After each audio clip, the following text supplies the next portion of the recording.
और एक गलत काम करे तो दूसरा भी करत है। हर काम की बाय लगत है। अच्छा काम आपने किया हम भी करेंगे, इसने किया हम भी करेंगे। एक आदमी गलत काम करे तो दूसरा भी करता है और इस समाज में देखने को मिल रहा है। अच्छे काम की भी लोग होड़ करते हैं और गलत काम की भी लोग होड़ करते हैं। तो आइए को तो नींद आ चुकी है, तो सो गए। अबे तो कीर्तन ही लो नहीं पहुंचे हम। कथा तो ठीक, अबे कीर्तन ही लो नहीं निग पाए हम। श्रोता सो गए, श्रोता पर गए। आइए भगवत नाम संकीर्तन की झड़ी लगाएंगे, तत्पश्चात कथा में प्रवेश करेंगे।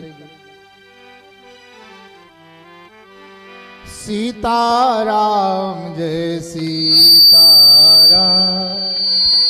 सीताराम जय सीताराम, सीताराम जय सीताराम, सीताराम जय सीताराम, सीताराम जय सीताराम, सीताराम जय सीताराम।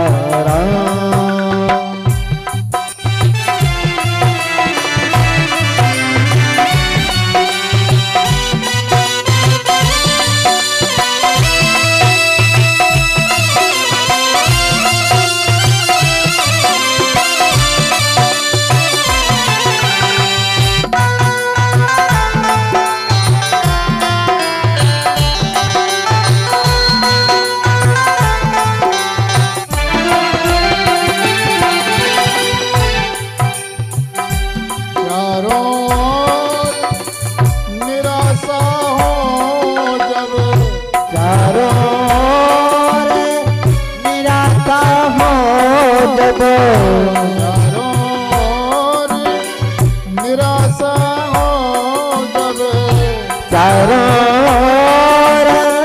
निराशा हो जब, शेष न कोई आशा हो जब, शेष न कोई आशा हो जब, शेष न कोई आशा हो जब, शेष न कोई आशा हो जब, तब फिर बोलो यही नाम, तब फिर बोलो यही नाम, तब फिर बोलो यही नाम, तब फिर बोलो यही नाम। सीताराम जय सीताराम, सीताराम जय सीताराम।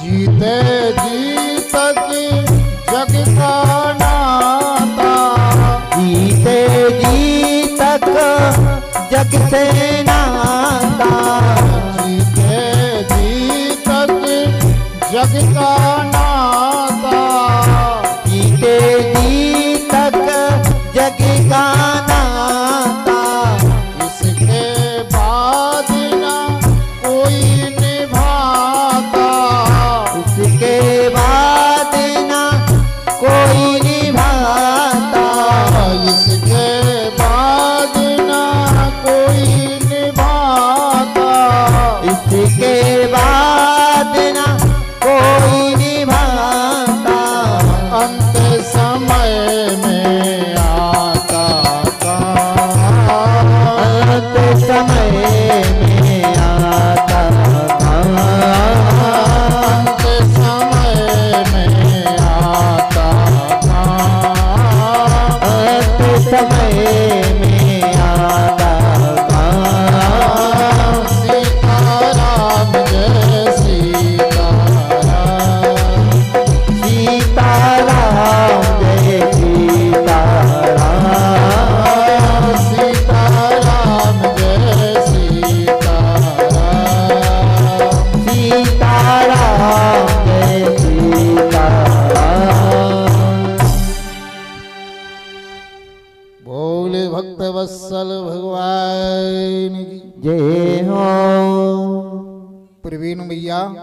पिताजी के लिए तिलक लगा दिया।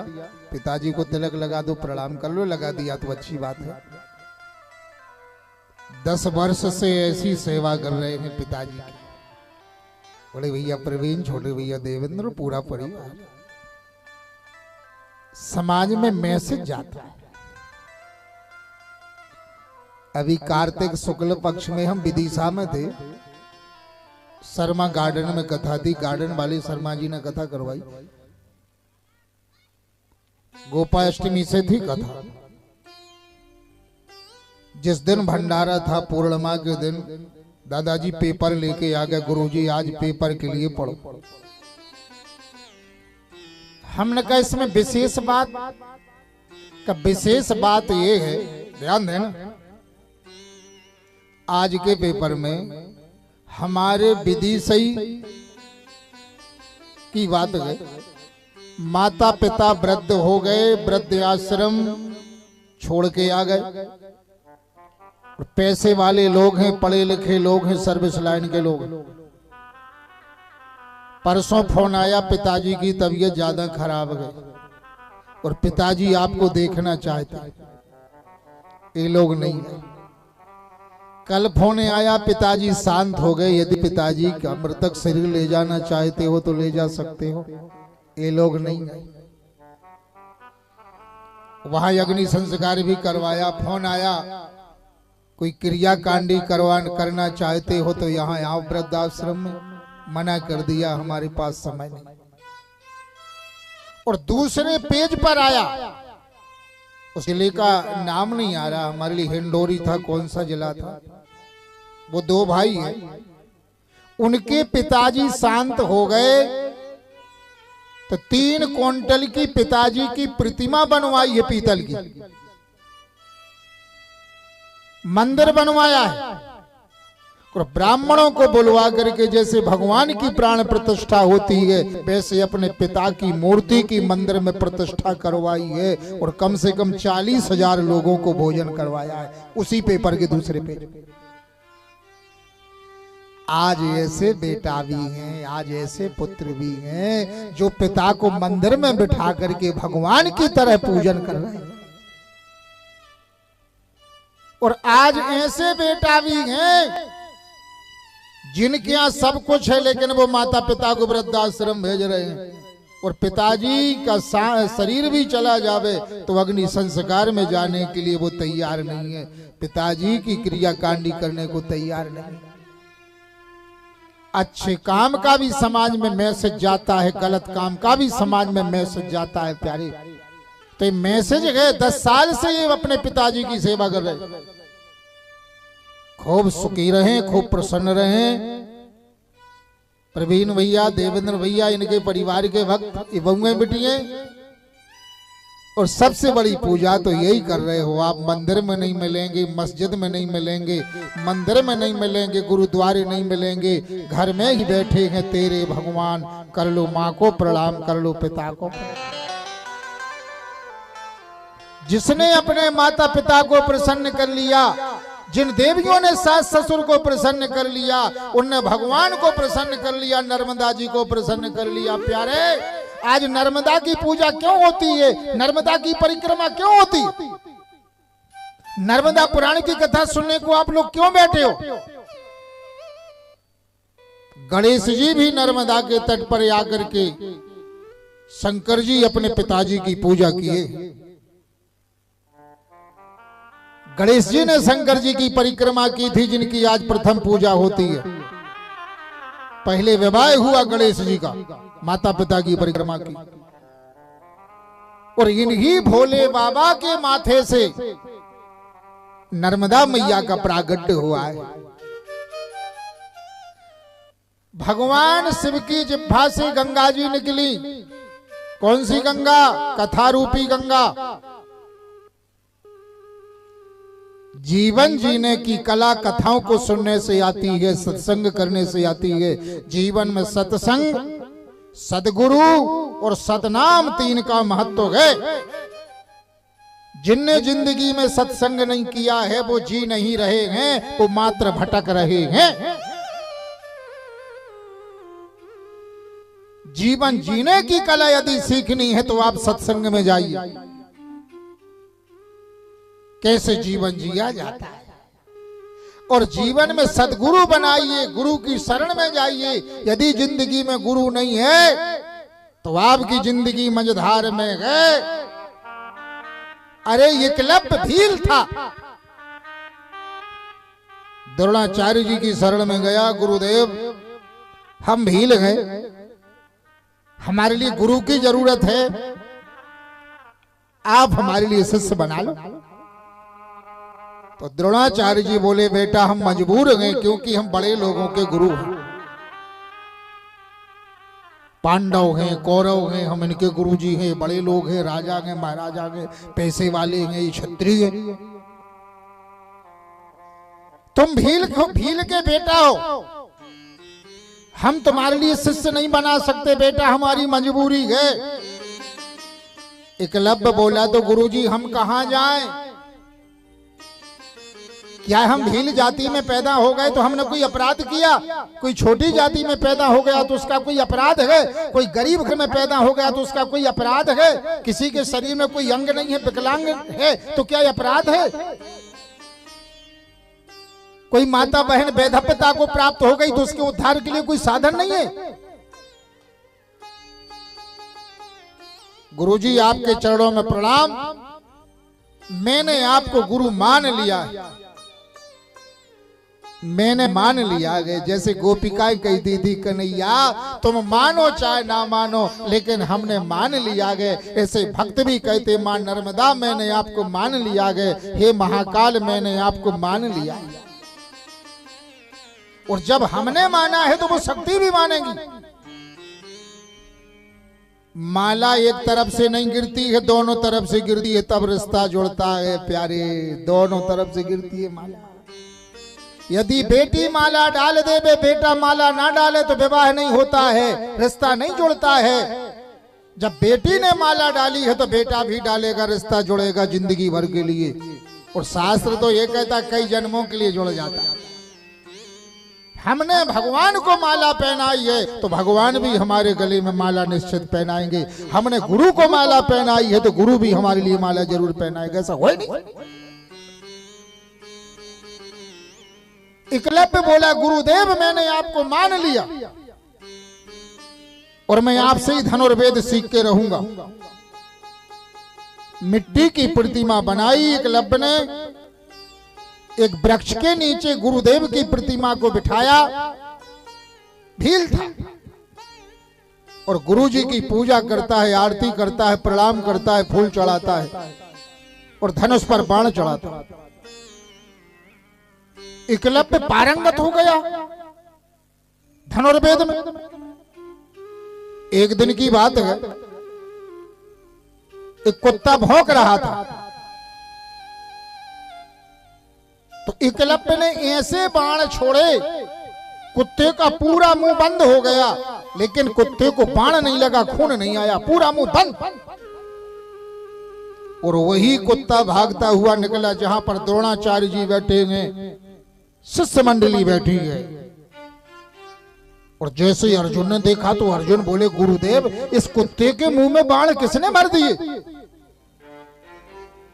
अर्जुन को तो यही पता था कि धनुर्वेद में मैं पारंगत हूं। द्रोणाचार्य जी बोले बेटा अर्जुन, इस कुत्ते के मुंह में बाण भरने वाला भील का बेटा एकलव्य। धनुर्वेद की विद्या उसको किसने सिखाई का उससे पूछ लो, हम बता रहे हैं कि वो कहां है, लेकिन ये बाण उसने मुंह में भरे। अर्जुन को लगा कि मैं तो समझता था कि मैं ही गांडीवधारी धनुर्वेद में पारंगत मैं हूं, और एक भील इतना पारंगत हो गया। पांडवों को लेकर के गुरुदेव एकलव्य के पास पहुंचे।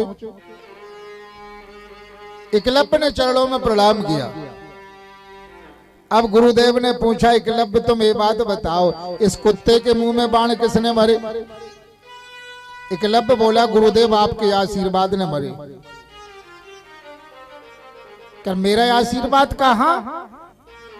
मैं आपके पास गया, आपसे मैंने विनती की मेरे लिए धनुर्वेद सिखा दो, तो आपने कहा बेटा मेरी मजबूरी है, मैं बड़े लोगों का गुरु हूं। क्षत्रियों का राजा महाराजाओं का गुरु हूं, तुम भील के बेटा हो, मैं तुमको धनुर्वेद नहीं सिखा सकता हूं, मेरी मजबूरी है। तो देखिए ये आपकी प्रतिमा बनी है मिट्टी की वृक्ष के नीचे। मैंने आपको गुरु मान लिया था, आप प्रणाम करके धनुष पर बाण चढ़ाता था और मैं छोड़ता था, तो आपके आशीर्वाद से मैं पारंगत हो गया। एक कुत्ता भौंकता आ रहा था, मैंने ऐसे बाण छोड़े इसका मुंह बंद हो गया, जरा भी खून नहीं आया है कहीं।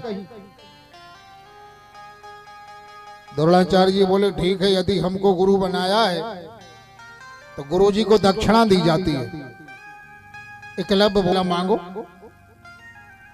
जो मांगोगे वही हम दक्षिणा देंगे। तो द्रोणाचार्य जी बोले अंगूठा काट करके दे दो। का एक अंगूठा के दोनों हाथों के अंगूठे, का दोनों हाथों के अंगूठे। एकलव्य ने दोनों अंगूठे काट करके गुरु के चरणों में रखा। अब बाण चलाओ। बाण चलाया तो वही पारंगत जो पहले था बाण चलाने में। द्रोणाचार्य जी ने सिर पर हाथ रखा, अर्जुन चरणों में गिर गया। गुरुदेव, आस्था में बड़ी ताकत होती है, श्रद्धा में बड़ी ताकत होती है, और जिंदगी में गुरु की बड़ी जरूरत होती है। सत्संग, सदगुरु और सदनाम, भगवान के नाम की बहुत ज्यादा जरूरत है। जितना ज्यादा नाम जपोगे जिंदगी के दुख दूर हो जाएंगे। भगवान का नाम जपोगे सुख आएगा, समृद्धि आएगी, धनवान हो जाओगे, बलवान हो जाओगे, विद्वान हो जाओगे, हर तरह से मालामाल हो जाओगे। तो भगवान शिव के मुख से निकली कथा रूपी गंगा, और जटाओं से निकली है भागीरथी गंगा, और शंकर जी की जटाओं से निकली दक्षिण गंगा। दक्षिण गंगा नर्मदा, नर्मदा मैया को दक्षिण गंगा भी कहा गया है। भागीरथी गंगा को उत्तर की गंगा। वैसे लिखा तो एक है पुराण में, 5000 वर्ष जब कलयुग के निकल जाएंगे तो नर्मदा जी भी गंगा जी भी नर्मदा में आ जाएंगी, ऐसी कथा है नर्मदा पुराण में। और 5000 से ज्यादा वर्ष हो गए कलयुग के लिए, तो नर्मदा जी में गंगा जी भी आ गई हैं। और कौन से दिन गंगा जी आती हैं आप लोगों को मालूम होगा, वैशाख माह में गंगा अष्टमी आती है, जिस दिन गंगा जी साक्षात नर्मदा में आकर के मिलती है। तो 5000 वर्ष जब निकल जाएंगे तो नर्मदा जी का महत्व और ज्यादा बढ़ जाएगा। गंगा जी भी नर्मदा में आकर के मिलती है। दैत्यों का उत्पात हुआ, यह कथा नेमी सारण में सूत जी महाराज सोनक आदि ऋषियों के लिए सुना रहे, और यही कथा भगवान शिव पार्वती को सुना रहे, और यही कथा वशिष्ठ जी भगवान राम को सुना रहे, और यही कथा मार्कंडेय जी पांडवों के लिए सुना रहे। दुर्योधन ने परेशान किया पांडवों के लिए, सारा राज्य छीन लिया, छल कपट के पासों से पांडवों के लिए निकाल दिया, मारे मारे फिर रह गए। नर्मदा के तट पर मार्कंडेय जी की शरण में आए हैं। मार्कंडेय जी कहते, बेटा तुम नर्मदा की पूजा करो, शिव जी की पूजा करो, और यहीं बैठो, हम तुम लोगों के लिए कथा सुनाएं। और बेटा जिंदगी में कैसी भी परिस्थिति आ जावे, इंसान के लिए घबराना नहीं चाहिए, विश्वास रखना चाहिए कि हमारे सिर पर भगवान का हाथ है। जैसे रखे राम जी रहना चाहिए, जैसा रखे राम जी रहना चाहिए, जैसे रखे राम जी रहना चाहिए, जैसा रखे राम जी रहना चाहिए। सीताराम सीताराम कहना चाहिए, सीताराम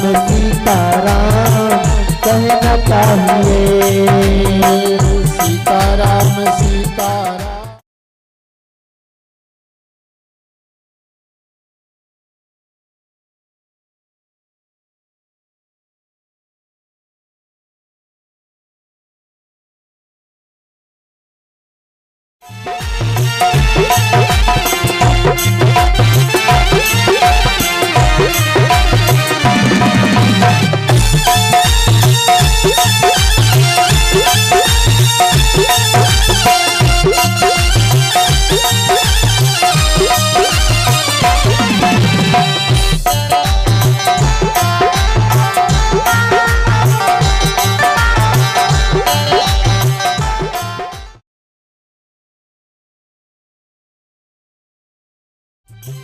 अनुकूल प्रतिकूल दोनों ही कूलों के बीच, अनुकूल प्रतिकूल दोनों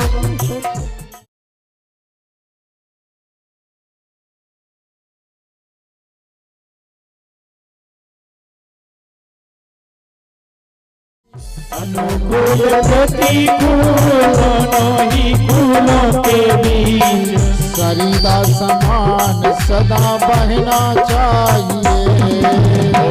सरिता समान सदा बहना चाहिए। सरिता समान सदा बहना चाहिए। सरिता समान सदा बहना चाहिए। जैसे रखे राम जी रहना चाहिए। जैसे रखे राम जी रहना चाहिए। सीताराम सीताराम कहना चाहिए।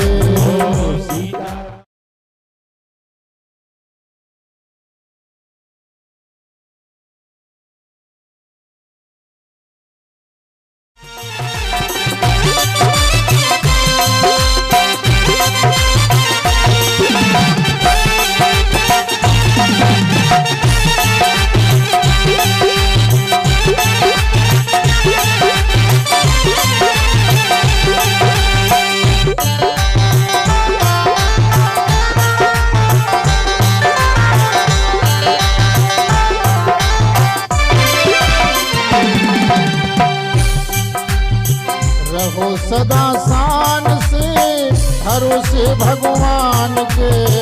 रहो सदा शान से भरोसे भगवान के। रहो सदा शान से भरोसे।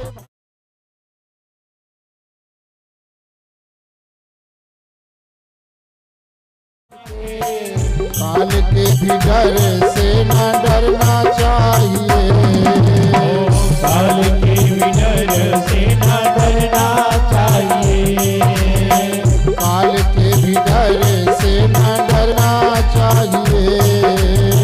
काल के भी डर से न डरना चाहिए। सीताराम सीताराम कहना चाहिए। सीताराम सीताराम कहना चाहिए। माने अपमान सब सहना चाहिए। माने अपमान सब सहना चाहिए।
जैसे रखे राम जी रहना चाहिए। जैसे रखे राम जी रहना चाहिए। जैसे रखे राम जी